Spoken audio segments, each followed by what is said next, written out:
Hello everyone, this is Alex Smith and welcome to knowledge the ambition. So Himachal Pradesh sub inspector exam की series का आज का हमारा day 10 है और आज के डे 10 का हमारा टॉपिक है साउंड वेव्स। पिछले कल के लेक्चर में हमने डिस्कस किया था अबाउट द वेव्स, क्या होती हैं वेव्स, ठीक है, और साथ ही में सिंपल हार्मोनिक मोशन के बारे में हमने जाना था। आज के इस टॉपिक में हम बात करेंगे साउंड वेव्स के बारे में, ठीक है।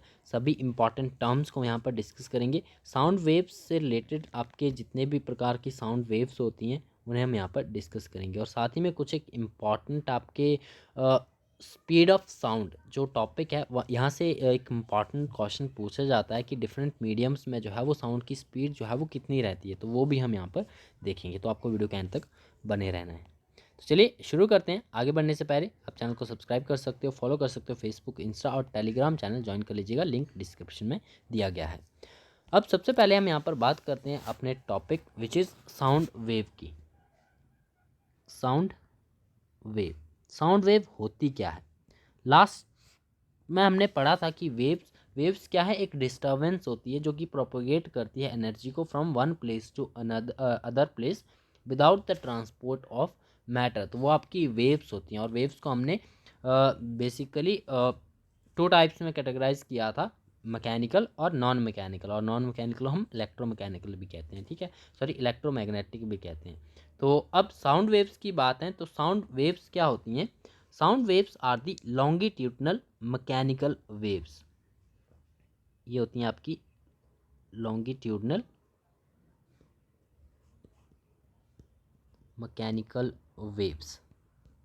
Sound waves are the longitudinal mechanical waves. अब लॉन्गिट्यूडनल मैकेनिकल वेव्स से आप क्या समझते हो?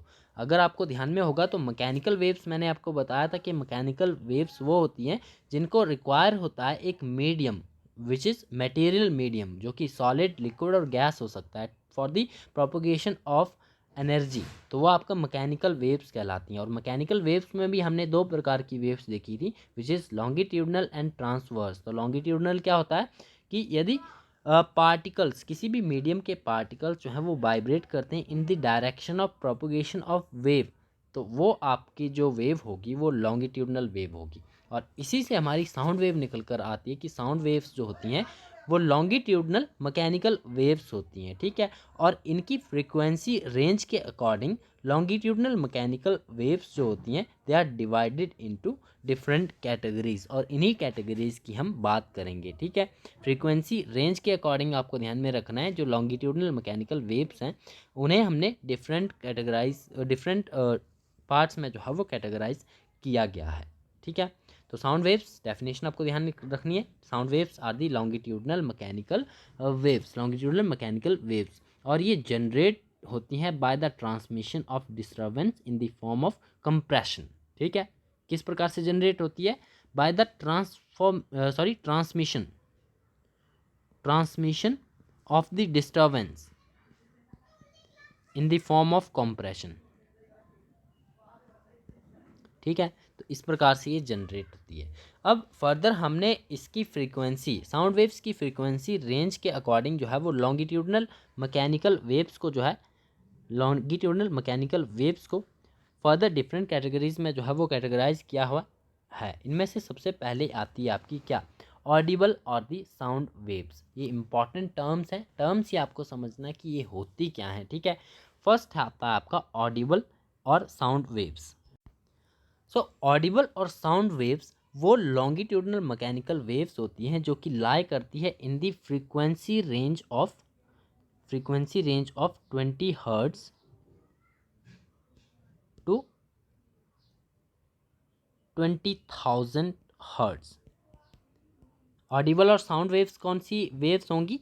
वो लॉन्गिट्यूडनल मैकेनिकल वेव्स जो कि लाई करती है in the frequency range of 20 hertz to 20,000 hertz, इन्हें हम कहते हैं ऑडिबल और दी साउंड वेव्स, ठीक है। ये वेव्स जो होती हैं they are sensitive to human ear. These are generated by vibrating bodies such as the tuning fork, vocal cords etcetera, ठीक है। तो सेंसिटिव होती है टू द ह्यूमन ईयर, ठीक है। मेनली आपको फ्रीक्वेंसी रेंज ध्यान में रखनी है कि फर्स्ट थिंग, अगर साउंड वेव है तो वो आपकी लॉन्गिट्यूडनल मैकेनिकल वेव है, और ऐसी लॉन्गिट्यूडनल मैकेनिकल वेव्स जो कि लाई करती हैं frequency range of 20 hertz to 20,000 hertz, ये आपकी ऑडिबल और दी साउंड वेव्स होती हैं। नेक्स्ट हमारी कैटेगराइजेशन आती है second number, which is infrasonic waves. Infrasonic waves, तो इंफ्रासोनिक वेव्स क्या होती हैं?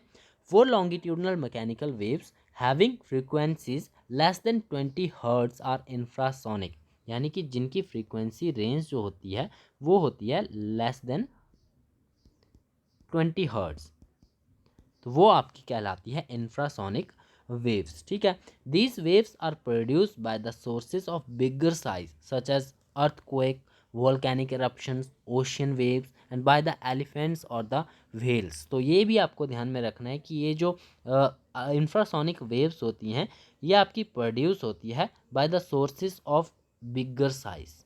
और बिगर साइज के कौन से सोर्सेज हो सकते हैं? फॉर एग्जांपल अर्थक्वेक, अर्थक्वेक के ड्यूरिंग भी आपकी इंफ्रासोनिक वेव्स जो है वो जनरेट होती हैं, वॉल्केनिक एरप्शन कहीं पर होता है, ठीक है, ओशियन वेव्स में भी, और एलिफेंट्स और वेल्स के द्वारा भी इंफ्रासोनिक वेव्स को जो है वो प्रोड्यूस किया जाता है। तो सभी इंपॉर्टेंट एग्जाम्पल्स हैं, आपको ध्यान में रखने हैं। नाउ थर्ड हमारी कैटेगरी आती है अल्ट्रासोनिक वेव्स। इंफ्रासोनिक देख लिया और इसके बाद आता है आपका अल्ट्रासोनिक वेव्स। तो अल्ट्रासोनिक वेव्स क्या होती हैं? वो लॉन्गिट्यूडनल मैकेनिकल वेव्स जिनकी फ्रीक्वेंसी जो है होती है ग्रेटर देन 20,000 हर्ट्ज। ठीक है, फ्रीक्वेंसी रेंज क्या होगी इनकी? Frequency range is greater than 20,000 hertz. तो इंफ्रासोनिक की फ्रीक्वेंसी रेंज जो होगी वो लेस देन 20 हर्ट्ज होगी, और जो इन अल्ट्रासोनिक वेव्स होंगी इनकी जो फ्रीक्वेंसी रेंज होगी वो always greater than 20 hertz. They are called the ultrasonic waves. और ह्यूमन एयर्स जो है वो human ears can not detect this waves, but certain creatures like dog, cat, bat, mosquito can detect these waves. Bats not only detect but also produce ultrasonic waves. तो ये सभी examples आपको ध्यान में रखने की ह्यूमन एयर जो है वो इन अल्ट्रासोनिक वेव्स को डिटेक्ट नहीं कर सकता है, ठीक है, लेकिन सम ऑफ क्रीचर्स लाइक डॉग हो गया, कैट हो गई, बैट हो गया, देन मॉस्किटोज हो गए, ठीक है, ये सभी जो है वो डिटेक्ट कर सकते हैं इन अल्ट्रासोनिक वेव्स को। और बैट का आपको ध्यान रखना है, बैट जो है ओनली डिटेक्ट ही नहीं बल्कि प्रोड्यूस भी कर सकता है अल्ट्रासोनिक वेव्स को, ठीक है। एंड देन बात करें तो अल्ट्रासोनिक वेव्स जो हैं इनकी एप्लीकेशंस इंपॉर्टेंट होती हैं, ठीक है, एप्लीकेशंस आपको कुछ एक इसकी ध्यान में रखनी है। अल्ट्रासोनिक वेव्स जो होती हैं ये आपकी प्रोड्यूस की जा सकती हैं, प्रोड्यूस्ड बाय गैल्टन्स विसल, गैल्टन्स विसल, ठीक है, गैल्टन विसल का आपको ध्यान में रखना है, गैल्टन विसल के द्वारा जो है इन अल्ट्रासोनिक वेव्स को प्रोड्यूस किया जा सकता है। और इसमें गैल्टन विसल कहिए या एक और नाम आप ध्यान में रखिएगा, विच इज़ हार्टमैन्स जनरेटर, हार्टमैन्स जनरेटर। तो गैल्टन्स विसल और द हार्टमैन जनरेटर के द्वारा जो है वो अल्ट्रासोनिक वेव्स को प्रोड्यूस किया जा सकता है, ठीक है, और by the high frequency vibration के द्वारा भी इन्हें जनरेट किया जा सकता है। अब कुछ एक एप्लीकेशंस की बात कर लेते हैं कि कहाँ किस प्रकार से जो है इन अल्ट्रासोनिक वेव्स का इस्तेमाल किया जाता है। तो अल्ट्रासोनिक वेव्स का इस्तेमाल किया जाता है नंबर 1 फॉर सेंडिंग सिग्नल्स, तो सिग्नल्स के लिए जो है वो अल्ट्रासोनिक वेव्स का यूज़ किया जाता है। Number 2 for measuring the depth of sea, depth of sea, समुद्र की गहराई मापने के लिए भी अल्ट्रासोनिक वेव्स का इस्तेमाल किया जाता है। Number 3 for cleaning clothes, aeroplanes और machinery parts of the clocks, ठीक है, तो क्लोथ्स को क्लीन करने के लिए, एरोप्लेन्स और मशीनरी के पार्ट्स, मशीनरी को क्लीन करने के लिए, और जो क्लॉक के पार्ट्स होते हैं, ठीक है, मशीनरी पार्ट्स होते हैं उनको क्लीन करने के लिए भी अल्ट्रासोनिक वेव्स का इस्तेमाल किया जाता है। Next 4 number for removing lamp shoot from the chimney of factories. तो फैक्ट्रीज में जो आपकी चिमनीज लगाई जाती हैं, ठीक है, उनमें जो आपका लैम्प शूट होता है उसको रिमूव करने के लिए भी अल्ट्रासोनिक वेव्स का इस्तेमाल किया जाता है। नंबर 5 नंबर पे इसका यूज़ आता है इन स्टेरलाइजेशन, स्टेरलाइजेशन ऑफ लिक्विड। तो लिक्विड के स्टेरिलाइजेशन में भी इसका इस्तेमाल किया जाता है। और नेक्स्ट आता है आपका अल्ट्रासोनोग्राफी। अल्ट्रासोनोग्राफी में भी अल्ट्रासोनिक वेव्स का इस्तेमाल किया जाता है। ठीक है, तो ये सभी एप्लीकेशंस हैं इंपॉर्टेंट अल्ट्रासोनिक वेव्स की। आपको ध्यान में रखना है कि किन किन प्लेसेस पे जो है वो अल्ट्रासोनिक वेव्स का इस्तेमाल किया जाता है। नेक्स्ट हम बात करते हैं about the speed of sound. Speed of sound, ठीक है, स्पीड ऑफ साउंड। और यहाँ से एक इम्पॉर्टेंट क्वेश्चन हमारा बनता है कि जो साउंड की स्पीड है, डिफरेंट मीडियम आपको दिए जा सकते हैं कि आपको बताना पड़ सकता है कि इस मीडियम में जो है वो साउंड की स्पीड कितनी रहती है। तो speed of sound is different in different medium. यदि हम मीडियम की बात करें तो जो स्पीड है साउंड की वो बेसिकली डिपेंड करती है upon the elasticity and the density of medium. किसके ऊपर? पहली बात इलास्टिसिटी एंड डेंसिटी। तो इलास्टिसिटी और डेंसिटी के ऊपर डिपेंड करती है स्पीड ऑफ साउंड। ठीक है, और जो आपकी बात करें इम्पॉर्टेंट पॉइंट आपको इसमें ध्यान रखने की, जो साउंड की स्पीड है वो मैक्सिमम होगी किसमें? मैक्सिमम होती है सॉलिड्स में। ठीक है, और मिनिमम होती है किसमें? गैसेस में। अभी आप जर्नल इस कंसेप्ट को समझिए। ठीक है, बाद में हम इससे रिलेटेड इंपॉर्टेंट क्वेश्चंस को भी डिस्कस करेंगे जिसमें ये सभी आपके डिटेल्स आ जाएंगी। वहाँ पर आपका एक एनालिसिस हो जाएगा कि किस प्रकार से आपसे जो है वो क्वेश्चन पूछे जाएंगे इन टॉपिक्स के ऊपर। जैसे कि क्वेश्चन यहीं से बनता है कि जो आपका स्पीड ऑफ साउंड है वो मैक्सिमम किस किस मीडियम में होगी, सॉलिड में या गैसेस में या लिक्विड्स में। तो आपको यहाँ पर आंसर पता होना चाहिए। सॉलिड्स में जो है वो मैक्सिमम होती है स्पीड, ठीक है, और गैसेस में जो है वो मिनिमम होती है। ठीक है, नेक्स्ट इंपॉर्टेंट पॉइंट आपको ध्यान में रखना है कि जब साउंड एंटर करती है from one medium to another medium, ठीक है, जब साउंड एंटर करेगी from one medium to another medium, its speed and wavelength changes. इसकी जो स्पीड है और जो वेवलेंथ है वो चेंज हो जाएगी, लेकिन जो फ्रीक्वेंसी होगी वो हमेशा अनचेंज्ड रहती है। ठीक है, तो जब भी साउंड जो है वो एंटर करेगी from one medium to another medium, इसकी स्पीड और वेवलेंथ चेंज हो जाएगी लेकिन फ्रीक्वेंसी अनचेंज्ड रहती है। ठीक है, next important point, in a medium the speed of sound is independent of frequency. किसी भी मीडियम, कोई भी मीडियम हो, आपका जो आपका एयर हो, ठीक है, स्टीम हो, हीलियम हो, अल्कोहल हो, हाइड्रोजन हो, मरकरी हो, कोई भी मीडियम हो, जो स्पीड ऑफ साउंड है वो आपकी हमेशा इंडिपेंडेंट रहती है, इंडिपेंडेंट ऑफ फ्रीक्वेंसी। ठीक है, अब यहाँ पर हम कुछ एक इम्पॉर्टेंट मीडियम्स को भी देख लेते हैं कि इन मीडियम्स में जो है वो साउंड की स्पीड कितनी रहती है। सबसे मोस्ट इम्पॉर्टेंट आप बात करिए तो एयर में जो है वो साउंड की स्पीड कितनी रहती है, इसे हम जो है मीटर पर सेकंड में मेज़र करते हैं। ठीक है, स्पीड ऑफ साउंड को। एयर की बात करें तो 0 डिग्री सेल्सियस टेम्परेचर में अगर बात करें तो यहाँ पर स्पीड ऑफ साउंड रहती है आपकी कितनी? 332 मीटर पर सेकंड। इंपॉर्टेंट है, ये आपको वैल्यू जो है वो ध्यान में रखनी है। ठीक है, एयर में बात करें स्पीड ऑफ साउंड की एट 0 डिग्री टेम्परेचर तो ये आपकी 332 मीटर पर सेकंड होगी। ठीक है, और वहीं हम एयर में ही बात करें, एयर ही आपका मीडियम है लेकिन टेम्परेचर जो है वो डिफरेंट है। Temperature is 20 degree Celsius. ये इंपॉर्टेंट है, एग्ज़ाम का पार्ट बन चुका है क्वेश्चन। तो इसमें जो एयर स्पीड ऑफ साउंड होगी वो होगी आपकी 343 मीटर पर सेकंड। नेक्स्ट इम्पॉर्टेंट आपका मीडियम आता है हीलियम। ठीक है, हीलियम में जो स्पीड ऑफ साउंड है वो कितनी होती है? तो हीलियम में होती है 965 मीटर पर सेकंड। हीलियम के अलावा बात करें तो अल्कोहल में भी आप ध्यान रखिएगा। अल्कोहल में जो स्पीड ऑफ साउंड होगी वो होगी 1213 मीटर पर सेकंड। देन बात करें हाइड्रोजन की तो हाइड्रोजन में जो स्पीड ऑफ साउंड होगी वो होगी 1269 मीटर पर सेकंड। एंड देन हाइड्रोजन के बाद मरकरी का भी आप ध्यान रखिएगा। मरकरी, तो मरकरी में जो स्पीड ऑफ साउंड होगी वो होगी 1450 मीटर पर सेकंड। मीटर पर सेकंड में ही हम इसे मेज़र करते हैं। ठीक है, देन बात करें वाटर की which is most important. Water और एयर का तो आपको खास ध्यान में रखना है, ठीक है। वाटर की बात करें 20 डिग्री सेल्सियस पे, ठीक है। टेम्परेचर भी आपको ध्यान में रखना है इसका। तो वाटर में जो स्पीड ऑफ साउंड होगी एट 20 डिग्री सेल्सियस टेम्परेचर, तो ये होगी 1482 मीटर पर सेकेंड।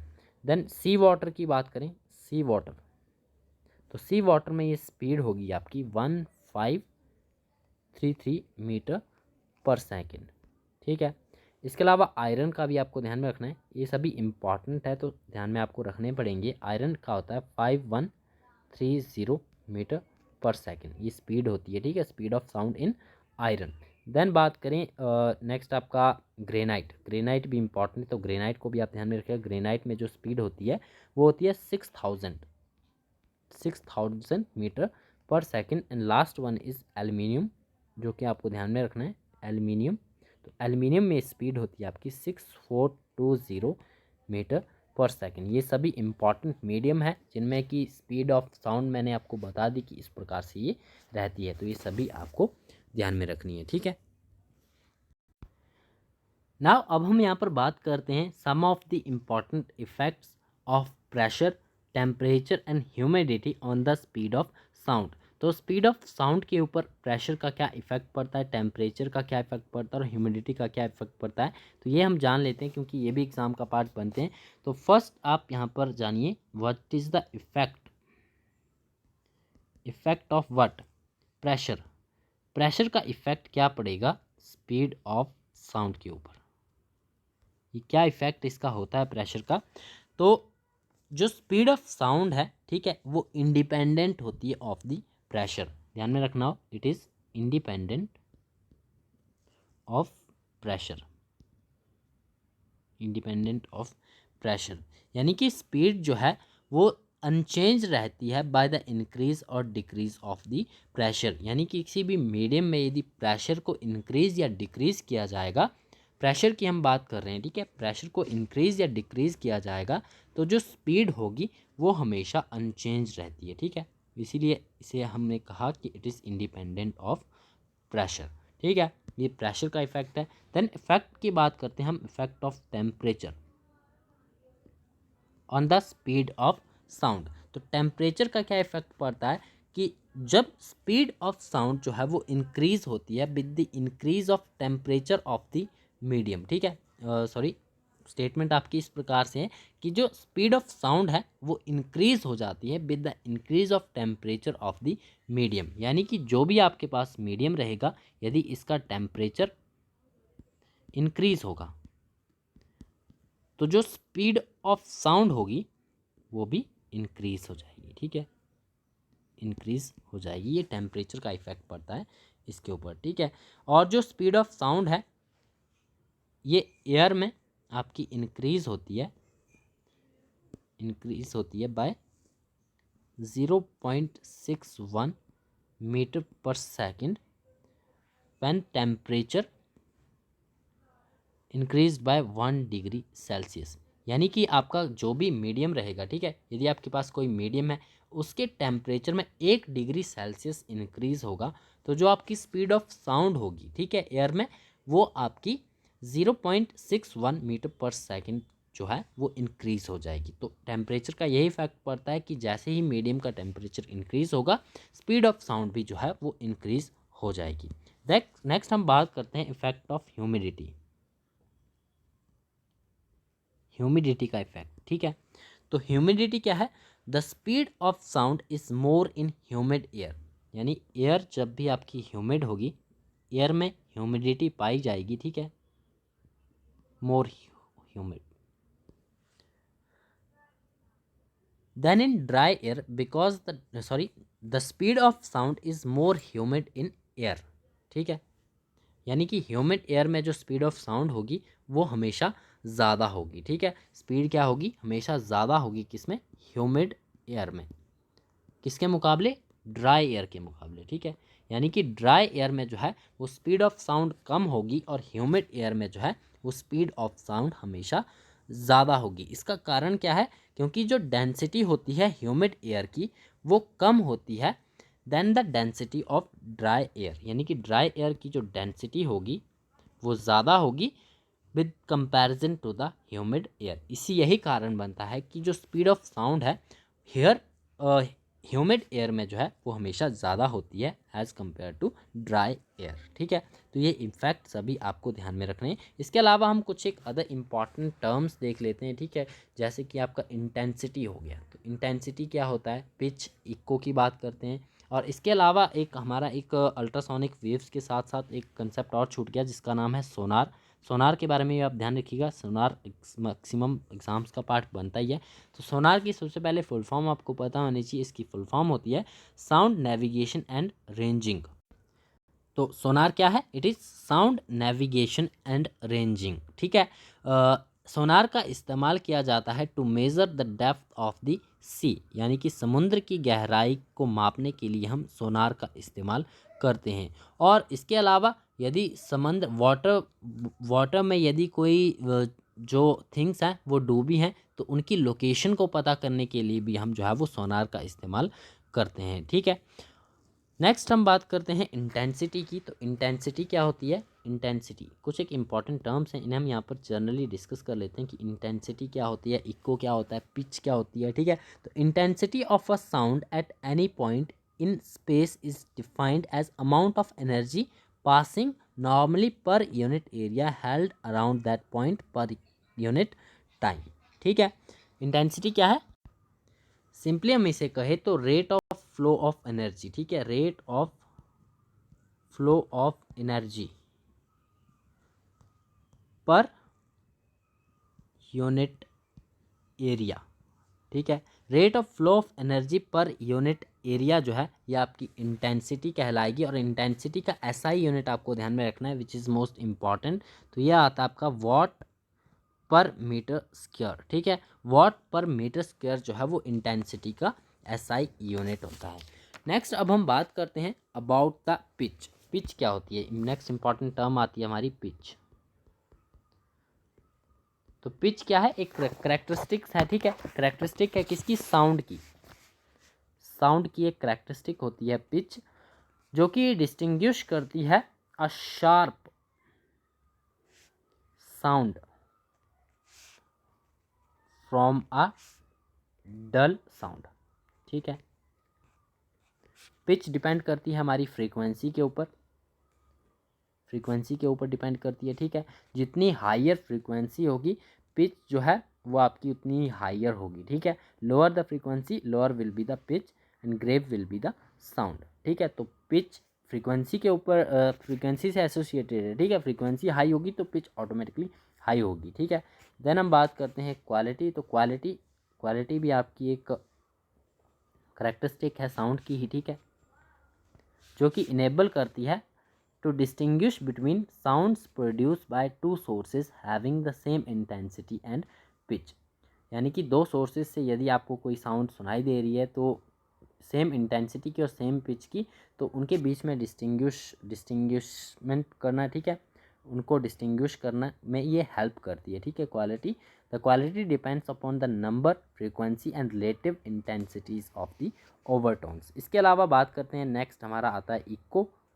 तो जो sound waves received after being reflected from higher tower और माउंटेन्स आर कॉल्ड इको। तो आपने जर्नली किसी भी आपका एक रूम होगा, ठीक है, रूम में भी आपने यदि आप किसी खाली कमरे में आवाज़ दोगे तो वो आवाज़ जो है वो रिफ्लेक्ट बैक होती है। ठीक है, और हायर माउंटेन या हायर टावर से भी आप कोई साउंड प्रोड्यूस करोगे तो साउंड वेव्स जो होती हैं वो आपकी रिफ्लेक्ट जो होंगी उन्हें हम इको कहते हैं। ठीक है, तो इको को हेयर करने के लिए यानी कि इको को एक्सपीरियंस करने के लिए जो मिनिमम डिस्टेंस चाहिए होता है, ठीक है, minimum distance between the observer and the reflector should be 17 metre. ठीक है, ये 17 मीटर का डिस्टेंस जो है वो होना चाहिए। ठीक है, देन हम बात करते हैं अबाउट द रेजोनेंस। क्या होता है रेजोनेंस, तो रेजोनेंस का भी आप ध्यान रखिएगा। रेजोनेंस क्या है, if the frequencies imposed periodic force is equal to the natural frequency of the body. The body oscillates with very large amplitude. The phenomena is called resonance। यानी कि फ्रीक्वेंसी जो है वो इम्पोज करती है क्या, पीरियोडिक फोर्स को, तो वो इक्वल होती है natural frequency of the body. वो आपकी इक्वल होती है किसके, natural force of the body, और जो बॉडी कर इसके पश्चात जो आपकी बॉडी है वो ऑसिलेट करेगी with a very large amplitude, ठीक है, एम्पलीट्यूड, और ये ओवरऑल फाइनोमेना जो कहलाता है वो आपका रेजोनेंस कहलाता है, ठीक है, रेजोनेंस। इसके अलावा एक इम्पॉर्टेंट और टर्म हमारी छूटती है विच इज़ डॉपलर इफेक्ट। तो डॉपलर इफेक्ट को इतना डिटेल में आपको पढ़ने की ज़रूरत नहीं है, सिंपली आपको पता होना चाहिए कि जो डॉपलर इफेक्ट है, डॉपलर इफेक्ट वो है क्या, ठीक है। तो डॉपलर इफेक्ट क्या है, क्या कहता है डॉपलर इफेक्ट, ठीक है। डॉपलर इफेक्ट कहता है कि if there is a relative motion between the source of sound and observer, यानी कि मान लीजिए ये आपके पास एक सोर्स ऑफ साउंड है और ये आपका ऑब्जर्वर है, ठीक है। तो डॉपलर इफेक्ट के अनुसार क्या है कि यदि there is a relative motion between the source of sound and the observer, the apparent frequency of sound heard by the observer is different from the actual frequency of sound emitted by the source. This phenomena is called Doppler effect.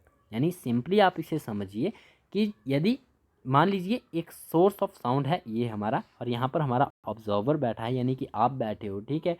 तो जो apparent frequency of sound होगी, यानी कि जो observer को सुनाई देगी, यानी आपको जो फ्रीक्वेंसी साउंड की फ्रीक्वेंसी सुनाई देगी वो डिफरेंट होगी जो एक्चुअल फ्रीक्वेंसी प्रोड्यूस की थी बाय द साउंड एमिटर। यही फेनोमेना आपका डॉपलर इफेक्ट कहलाता है, ठीक है। तो सिंपली आपको ये ध्यान में रखना है। अब नेक्स्ट हमारा टॉपिक होगा हीट का, ठीक है। हीट के टॉपिक के बाद या इससे पहले मैं कोशिश करूँगा कि जो MCQs हैं वो आपके लिए डिस्कस कर दूं। जो आपका हमने टॉपिक डिस्कस कर लिए सिंपल हार्मोनिक मोशन वेव और साउंड वेव्स के, इनके ऊपर जो इंपॉर्टेंट 100 या 200 प्लस MCQs हैं उन्हें हम यहाँ पर डिस्कस करेंगे आने वाले सेशंस में। तो आपको जुड़े रहना है डेली, और यदि आप कोई भी जो है वो फीडबैक देना चाहते हो तो ज़रूर दीजिएगा, ठीक है, ताकि मुझे भी पता चले कि जो वीडियो की क्वालिटी है वो सही जा रही है या फिर कुछ एक इम्प्रूवमेंट की ज़रूरत है, या डिटेल में आपको इनके बारे में पढ़ना है। डिटेल में इसीलिए मैं नहीं जा रहा हूँ क्योंकि इससे ज़्यादा आपको पढ़ने की ज़रूरत नहीं है, सिंपली आपको कंसेप्ट पता होना चाहिए। बाकी क्वेश्चंस के थ्रू हम इन्हें डिस्कस कर लेंगे, क्वेश्चंस के ऊपर हम ज़्यादा फोकस करेंगे, ठीक है। तो यही वीडियो को यहीं पर समाप्त करते हैं, मिलते हैं नेक्स्ट वीडियो में, एंड थैंक्स फॉर वॉचिंग।